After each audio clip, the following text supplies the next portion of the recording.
Good morning, children. Anjali teacher here once again.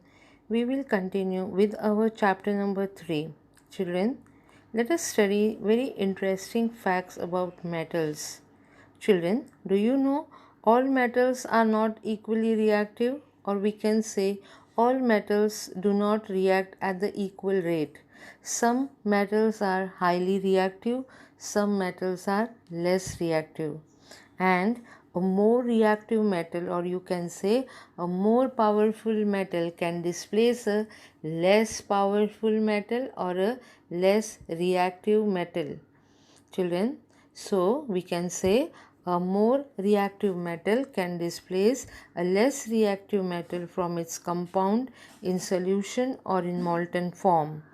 This type of reaction where we displace a metal from its place is called as a displacement reaction. A simple example is Fe plus CuSO4 gives you FeSO4 plus Cu. Children, in this reaction we can see that Fe displaces copper from CuSO4, hence Fe is more reactive than copper. Displacement reactions is used to find out the relative reactivities of different metals. A list of some common metals arranged in their order of decreasing reactivity towards common reagents is known as activity series or reactivity series of metal. The activity series of metal is given in the table below. Children, we can see that on the top of the metal of reactivity series, we are having potassium and sodium, then calcium, magnesium, aluminium, zinc, iron, lead, copper, mercury, silver and gold. The reactivity goes on decreasing as we move from the top to bottom.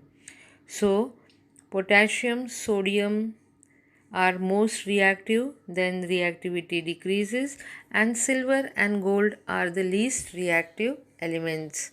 Children, as we have studied earlier, that silver and gold are noble metals.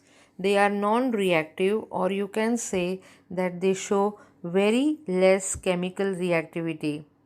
Now these are noble metals, and if you study the electronic configuration of noble metals, you will find that their electronic configuration is a complete electronic configuration. They neither have to gain, neither have to lose or share electrons in the outermost orbit or outermost shell. Their electronic configuration is complete, and that is why they are called as noble metals. I have shown in a table some noble gases and their electronic configuration. Like helium, electronic configuration is 2, neon 2 8, argon 2 8 8, krypton 2 8 18 8, and xenon is 2 8 18 18 8. Children, if you note carefully, from neon to xenon, there are 8 electrons in the outermost orbit, and that tells us that the electronic configuration is complete. We neither have to lose, neither have to gain electrons from the outermost orbit, and that is why these noble gases are called noble gases, because they do not take anything from anybody, neither they have to give anything to anybody.